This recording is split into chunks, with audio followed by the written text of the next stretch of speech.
हिंद दोस्तों, स्वागत है आपको अपने ही यूट्यूब चैनल के एक रिवीजन वाली वीडियो में। दोस्तों देखिए, आज हम कुछ क्वेश्चन लेके आए हैं बाल विकास और शिक्षा शास्त्र के। दोस्तों जो भी क्वेश्चन आप लोग के स्क्रीन पे आएगा, सभी क्वेश्चन को आप लोग ध्यान से पढ़िएगा तथा सभी ऑप्शन को पढ़िएगा। जो भी आपको आंसर सही लगे तुरंत वीडियो पॉज करके कॉमेंट कर दीजिएगा ऑप्शन को, और जब हम उसका आंसर बताएंगे फिर आप लोग बताइएगा लास्ट में कि आप कितना आंसर दिए और कितना उसमें से सही हुआ। तो चलिए सीधा बाल विकास का क्वेश्चन है CDP। चलिए स्टार्ट करते हैं क्वेश्चन नंबर फर्स्ट से। देखिए पहला क्वेश्चन है, क्वेश्चन नंबर 1 है, खिलौने की आयु कहा जाता है। किस आयु को खिलौने की आयु कहा जाता है? ऑप्शन नंबर ए है पूर्व बाल्य अवस्था को, उत्तर बाल अवस्था को, शैशव अवस्था को, और इनमें से सभी को। तो किस अवस्था को कहा जाता है खिलौने की आयु? तो आप लोग को जो इसमें आंसर सही लगेगा आप लोग ज़रूर आंसर दे दीजिएगा कमेंट बॉक्स में। इसका सही आंसर हो जाएगा पूर्व बाल अवस्था, ऑप्शन नंबर ए, यानी बाल अवस्था, पूर्व बाल अवस्था से पहले की आयु को क्या कहा जाता है? खिलौने की आयु कहा जाता है। तो इसका आंसर भी नीचे दिया है, देखिए, और ऑप्शन नंबर ए है आंसर करेक्ट। चलिए चलते हैं अगले क्वेश्चन पे। अगला क्वेश्चन है आपका, जो निम्न में से कौन सी पूर्व बाल अवस्था की विशेषता नहीं है? इनमें से कौन सा अवस्था है जो बाल्यावस्था से पहले की अवस्था नहीं है? जैसे दल या समूह में रहना, किसी दल या समूह में रहना यानी झुंड में रहना, क्या बाल्यावस्था से पहले की अवस्था है? अनुकरण करने की अवस्था, कोई चीज़ को समझने का अनुकरण करने की अवस्था, प्रश्न करने की अवस्था, किसी से प्रश्न पूछने की अवस्था, ये सब तो इसमें शामिल है। अनुकरण करना ये भी शामिल है, किसमें? बाल्यावस्था से पहले की अवस्था है। और खेलने की अवस्था ये भी बाल्यावस्था से पहले की अवस्था है। तो देखिए इसका कौन सा आंसर सही हो जाएगा? हमको तो लगता है ऑप्शन नंबर ए, बाकी आप लोग को जो लगता है आप लोग ज़रूर बताइएगा। चलिए इसका आंसर देख लेते क्या होगा। इसका आंसर हो जाएगा ऑप्शन नंबर ए, जो कि सही आंसर है। चलिए चलते हैं अगले क्वेश्चन की तरफ। अगला क्वेश्चन है आपका क्वेश्चन नंबर 3, कि उत्तर बाल्यावस्था में बालक भौतिक वस्तुओं के किस आवश्यक तत्व में परिवर्तन समझने लगते हैं? जो भी क्षेत्र होता है उसमें से किस अवस्था को उत्तर बाल्यावस्था में बालक भौतिक वस्तुओं की किस आवश्यक तत्व में परिवर्तन किस आवश्यक तत्व में समझने लगते हैं वो परिवर्तन?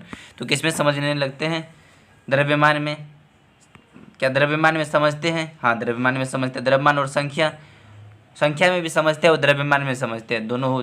तो किस में हो जाएगा? इसमें तीनों हो जाएगा। उत्तर समझने लगते हैं, यानी ये इसमें द्रव्यमान ज़्यादा है, ये ज़्यादा भारी है, ये इतना संख्या है, काउंट कर लेते हैं थोड़ा सा, और किस क्षेत्र में रखा है इसको भी वो देख लेते हैं। तो इसका कौन सा ऑप्शन नंबर हो जाएगा? Option number D correct answer हो जाएगा। चलिए अगले क्वेश्चन की तरफ बढ़ते हैं।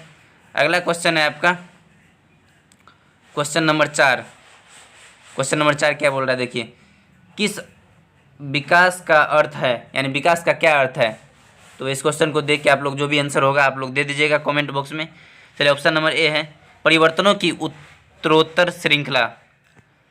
ऑप्शन नंबर बी है अभिप्रेरणा के फलस्वरूप होने वाले परिवर्तनों की उत्तरोत्तर श्रृंखला। और है ऑप्शन नंबर सी अभिप्रेरणा एवं अनुभव के फलस्वरूप होने वाले परिवर्तनों की उत्तरोत्तर श्रृंखला। ऑप्शन नंबर डी है परिपक्वता एवं अनुभव के फलस्वरूप होने वाले परिवर्तनों की श्रृंखला।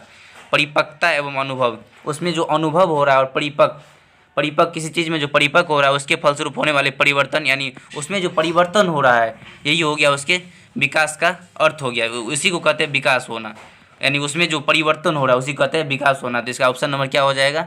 ऑप्शन नंबर डी आपका सही आंसर हो जाएगा। चलिए अगले क्वेश्चन की तरफ बढ़ते हैं। अगला क्वेश्चन है, विकास के संदर्भ में निम्न में से कौन सा कथन सत्य नहीं है?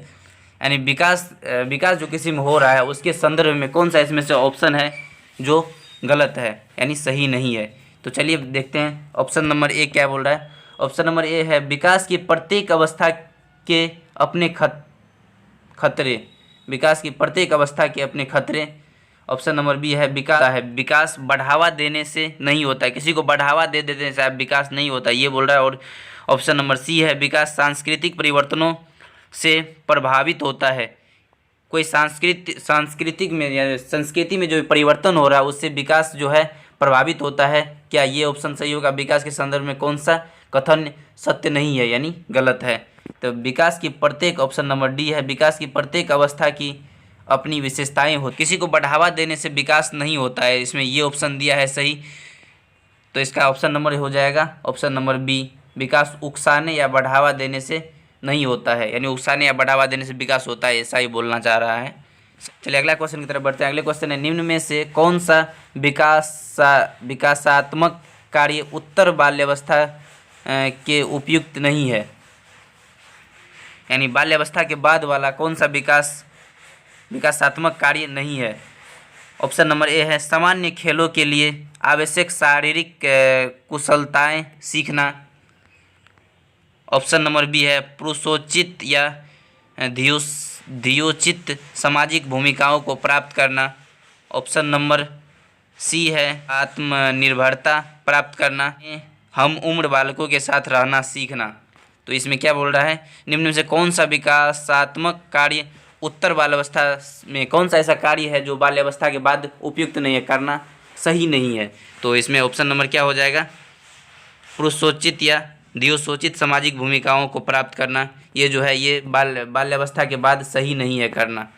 तो चलिए अगले क्वेश्चन की तरफ बढ़ते हैं। अगला क्वेश्चन है आपका, सामान्य परिपक्वन से पहले प्रशिक्षित करना प्रायः होता है।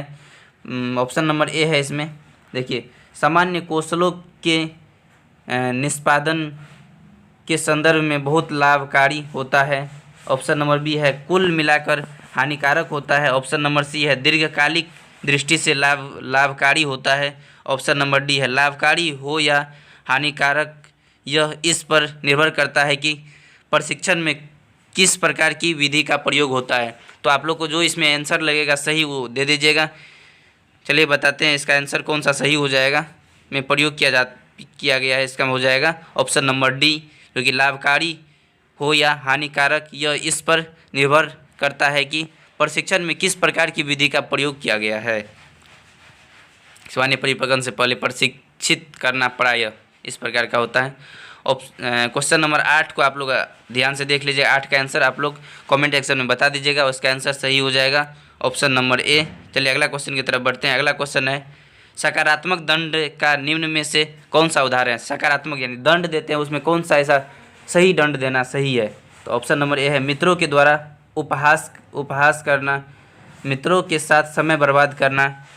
इसमें दंड देना सही है मीन मेख निकालना बंद करना। और इनमें से सही कौन सा ऐसा कार्य है जिसमें आपको दंड दे रहा है, तो वो सही दंड है? तो चलिए इसका आंसर कौन सा हो जाएगा, ऑप्शन नंबर ए हो जाएगा मित्रों के द्वारा उपहास। इसके द्वारा जब आपको दंड दिया जा रहा है तो आपका दंड सही है, सकारात्मक दंड है। निम्न 10 की तरफ बढ़ते हैं। तो क्वेश्चन नंबर 10 है, निम्न में से कौन सा कथन अभिप्रेरणा एक प्रक्रिया के संदर्भ में उपयुक्त नहीं है?